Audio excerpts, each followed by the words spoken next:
Hello, world, and today we welcome JOSÉ Stelle.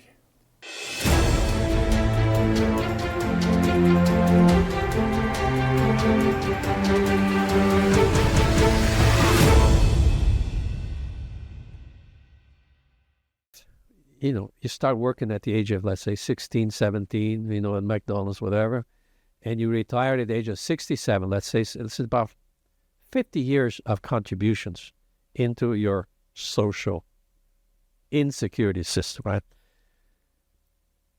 If you capitalize that at the measly rate of 5% interest a year in a non-inflationary economy, but even in an inflationary economy, right? If it gets 5% interest every year over 50 years, the average American worker would get today, not in 1997, it was $12,000 a month. Today was probably with inflation, probably be $18,000 a month. Almost, $150,000, $200,000 a year for every factory worker, every secretary, every administrative assistant, every, somebody who is a typist at the Department of Defense or whatever, right, would retire at the age of 67 with, let's say today, $15,000 a month. Do you know what the average American worker gets every 50-some years of labor, getting up at 5 in the morning, getting in his pickup, driving 10, 15 miles to go fix somebody else's, AC system or type some words or something, right? Or make some calculation somewhere. You know how much the American workers get? Average, $1,930 a month. That's basically what I get, but it goes 500 and something goes to my health. Where did the money go? This is institutional theft. You work for 50 years, you're supposed to get, at the end of 50 years, you could and you should, under a free system, an American system, a classical liberal system, a respect of the individual, for the value of labor,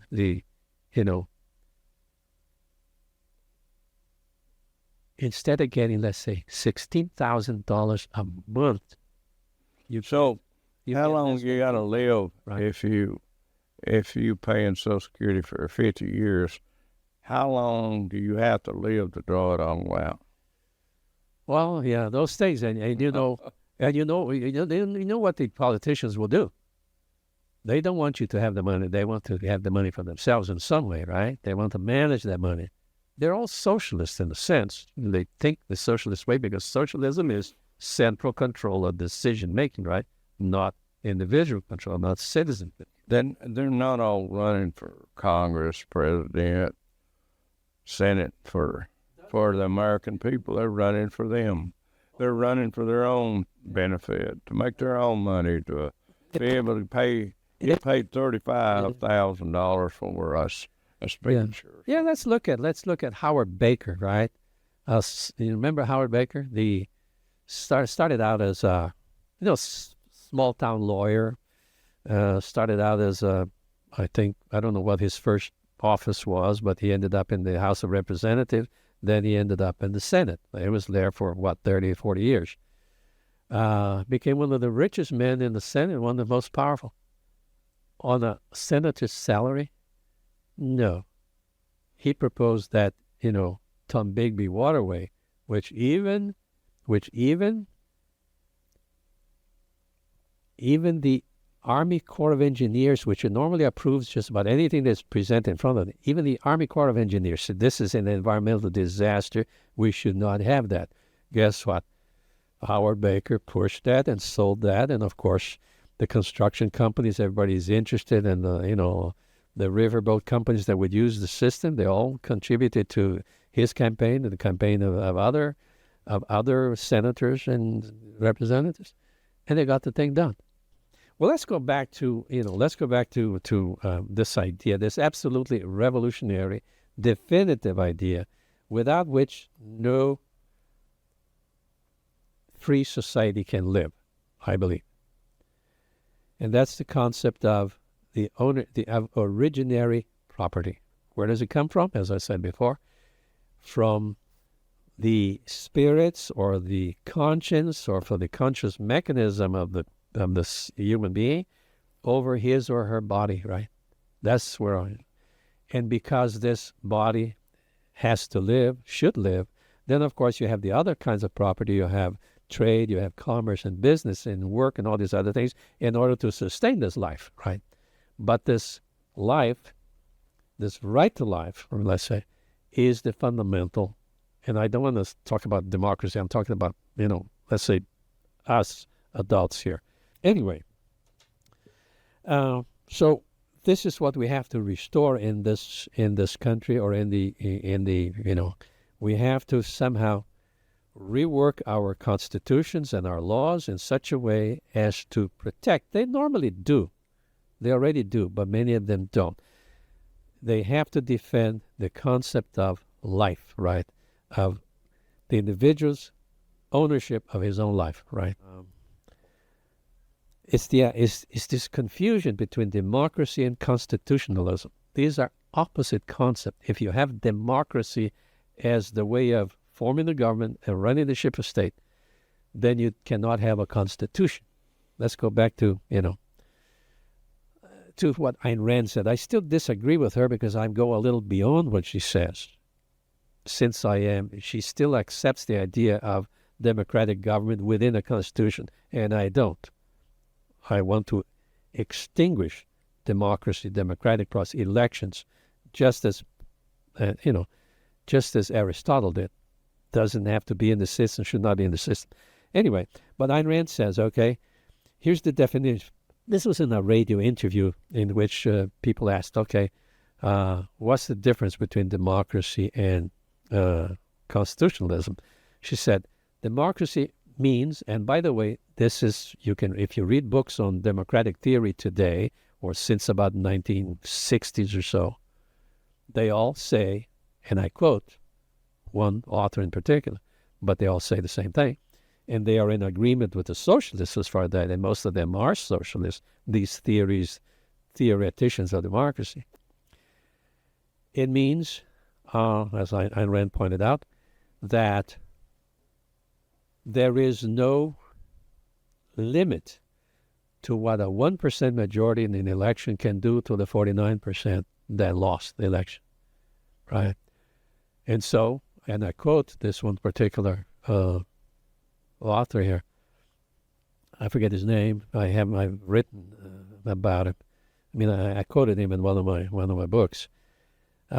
He says that democracy has come to mean, or does mean, that there is no limit to what the government can do, right? This, by the way, this is socialism, right? That's what it is. Yeah. You don't have to call it socialism, but you can call it tyranny or something, but that's what it is, right?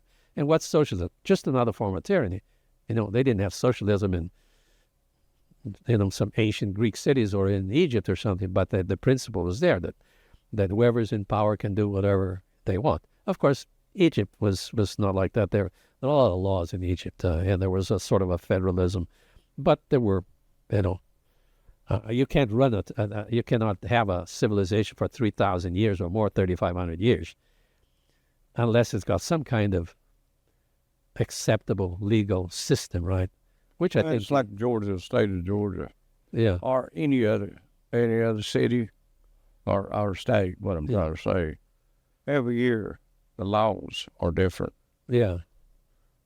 They sit back, they make laws, Yeah. and mostly it's to benefit their system. Yeah. For example, I just got a text message from Representative Jim Jordan from Ohio, who is kind of a famous guy in the House right now, and he says, José, the people are back in power.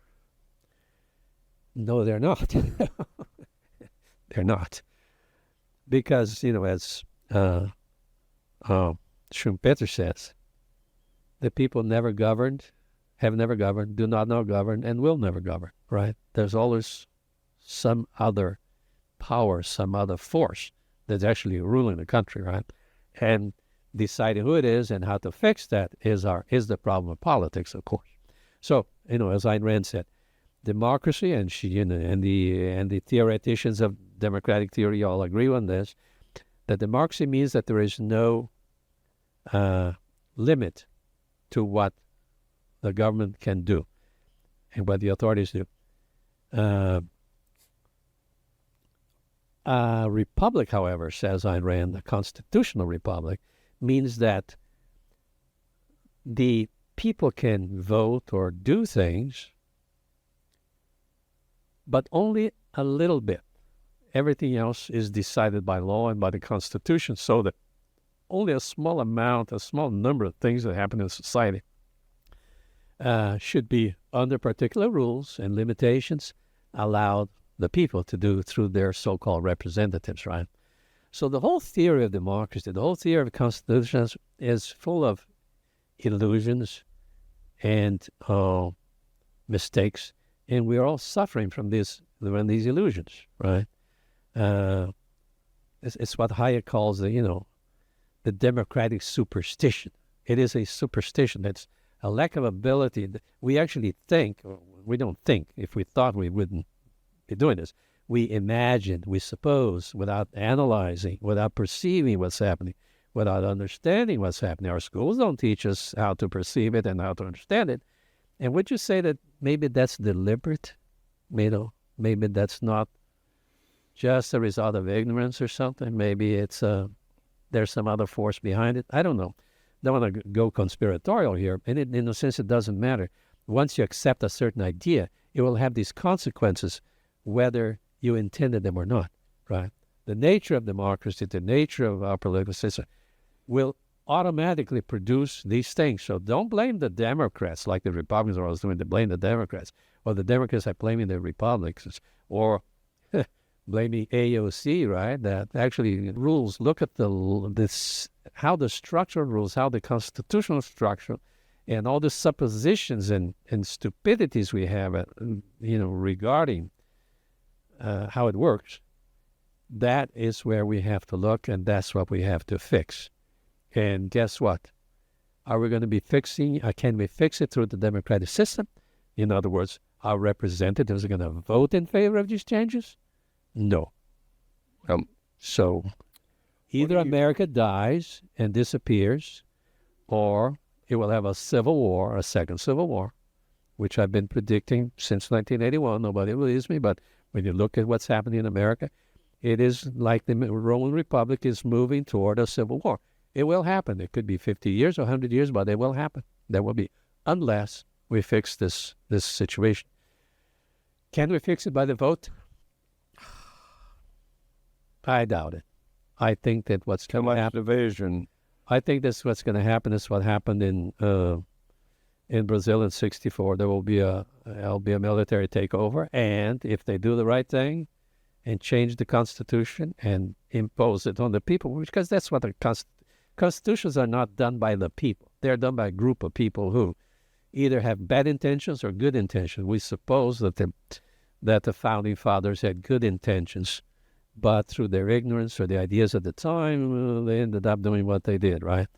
We have to take that intention of theirs. We have to take the old Whig, classical liberal, levelers, self-ownership concepts and use that as a way of either reforming or replacing the charter we have, because we cannot go on living under it. Right? How about Canada becoming a Pittsburgh? How about Panama City? That has to be understood. Canada has to be understood in terms of his idea of tariffs, which he should not impose, or other ways to handle these problems. Okay, so if the United States, a good American worker suffering here, working like crazy and being robbed by his own government, is subsidizing Canadian industry or something, or the system, okay, let's fix that. There's no need to add Canada and create another state, right?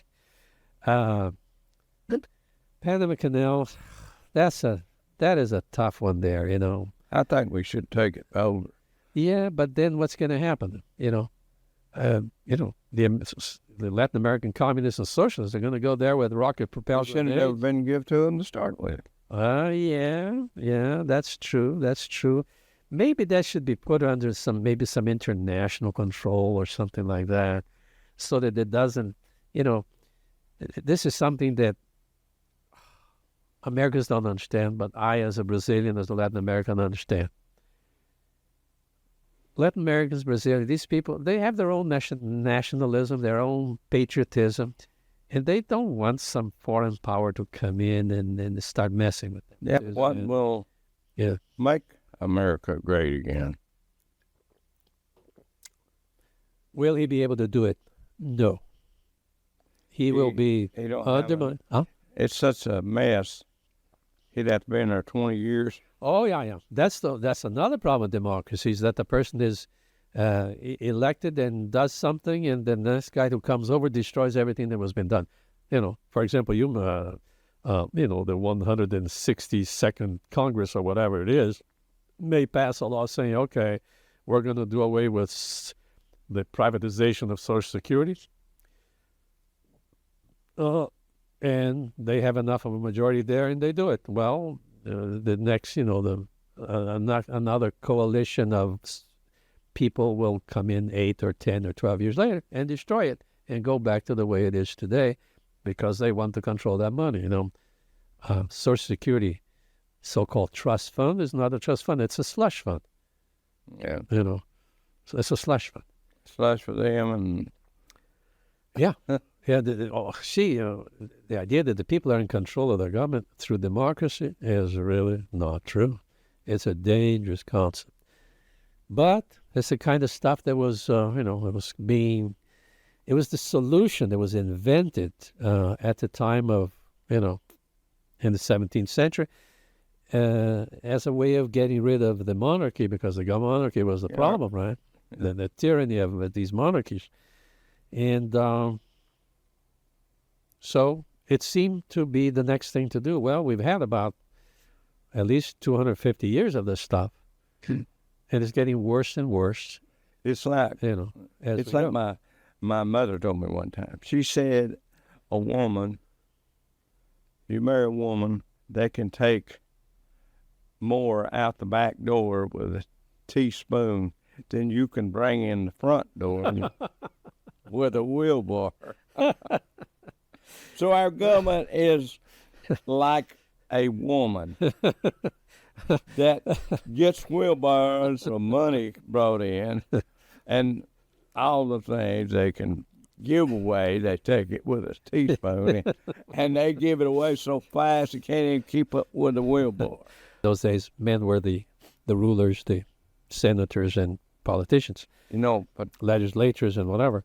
It says there's no proof throughout history, never existed, the idea that democratic systems are more, let's say, depend more or on people who are less greedy, less evil, less cunning than the other systems we had before. He says this is absolutely not true. And that's one of the problems that we have created in the United States, is that we have created a system that actually allows basically evil, ill-intentioned, or stupid people. They work together. Some are this, some are that. Cunning, who want money and power. And we have created a system that produces this sort of government run by such people. And he was very depressed at the end of his life. So was Jefferson too. That they said something very wrong is going on here, and they sort of worried about what would happen. Of course, they had the problem of slavery and all of that later on, but you would need. This is something that. It's something that Hayek says. It's only one way to do something. And it doesn't matter whether good people use that method or bad people use that method. There's only one way to do it. I think that the Chinese, with longer terms, right, let's say 20-year terms or 10-year terms, if we had that here, perhaps, under the system that I propose, not under a democratic electoral system, right, in which, let's say, forget about even, because in the Chinese system, it's still partisan. It's still chosen because people like each other or want to expel somebody. But if we have the idea of, instead of having a system that goes up and down depending on every election, we have a system that goes in a straight line because that's how it works. There is no partisanship. People have shorter terms. They cannot be reelected.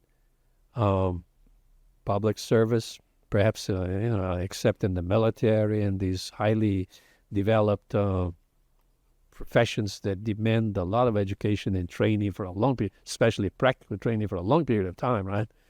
I don't know, let's say director of the CIA or something like that, or people that work. Other than that, nobody should actually be in public service for life or for any extended period. As a friend of mine told me he just wanted to be happy, I told him he's living in the wrong world. Well, and when you think it's going to go like this, you're living in the wrong world. Well, the thing is this, that every revolution attempts to do something. And the American Revolution attempted to do something, right? And then they, So, yeah, there will be a revolution. There will be a civil war. There will be something. Yeah. And it all depends on who is actually running that war or that revolution to promote whatever, it is.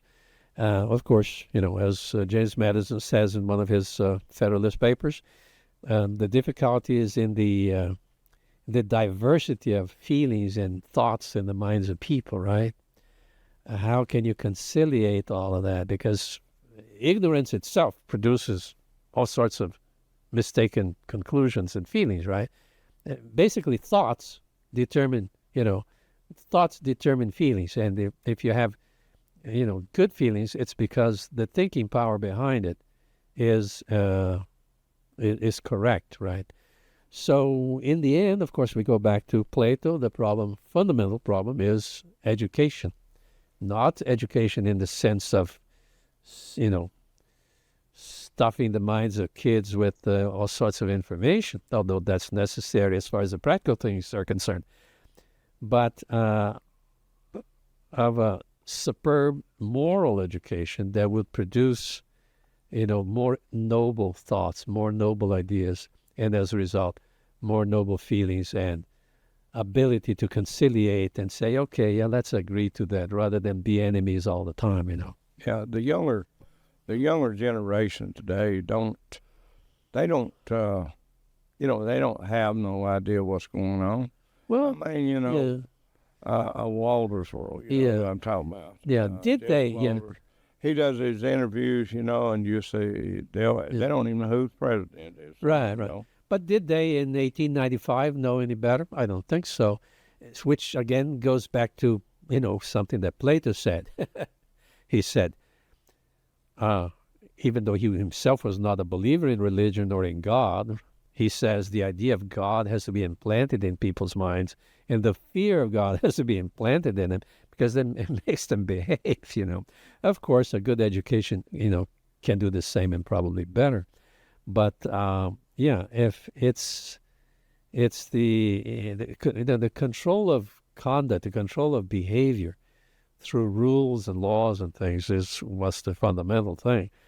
So that, if you're not moved by your own morals and you do the right thing automatically, right, which is what I normally try to do, right? Let's say that if you don't have that, at least you'll do it because you're afraid of the law, you're afraid of going to jail or something, right? Which is not the way to behave, but it's one way to control society. In my opinion, that's what's wrong with America. They don't have no fear of God no more. Yeah. Used to, they feared God. They don't fear God no more. Right. They think they got this idea that the judgment's going to be, well done, everybody. Yeah. I mean, well, but it's not. Yeah. Okay. It's war. Well, it's basically like they're making war on us. It's like this. We're going to wipe them out. You decide to do that. Be in organized crime. Yeah. The you know the cost of it. Yeah. I mean, when you're on the mafia, the Hell's Angels, the rappers, all the different gangs. When you join them, you know the cost. You know what you're getting into. Yeah. Yeah, they should learn that in school from first grade on. I mean, they know the rules. Yeah. As far as, let's go back to you say that, the problem is that people have lost religion. Well, they've been losing religion for a long time. You cannot, let's say, entirely depend on religion because, let's face it, religion, the history of Christianity is not pretty when you look back at it. There are all kinds of crazies there killing people and burning them at the stake in the name of God, So what you need, as, let's say, okay, go ahead with, if you want to go to church, go to church. But I would say that we have to teach morals and ethics and things like that in the schools, right? Philosophically. But real religion is not taught. Real religion of Jesus Christ is not taught to hurt anyone. Yeah, no. To do any wrong. Yeah. To hurt your brother, or your friend. Right. Or don't matter race. And you don't have to be hate. Right. You ain't supposed to hate nobody. Right. And you don't have to be a Christian to accept that idea of respecting ideals and treating your neighbor kindly or something like that, right? But let's say I would say that in order as a replacement of those who are no, you don't. It's obvious that you don't have to be religious to be a moral person. Absolutely. A lot of people are not religious and they behave properly and they have the right attitude. Why? Because they sort of feel that way, or they learned it by studying Aristotle's ethics or Spinoza's ethics or somebody like that, right? My mother always says you don't have to be a Christian to be decent. Yeah, right. That's that's right. We appreciate everyone you tuning in to our show and watching all this words of wisdom that José has told us about. And we want you to be sure to tune in for each segment when we split this up, edit this, and we hope that you're going to enjoy every bit of it. And be sure to subscribe to Talking Live now. Don't forget that. And we appreciate you all.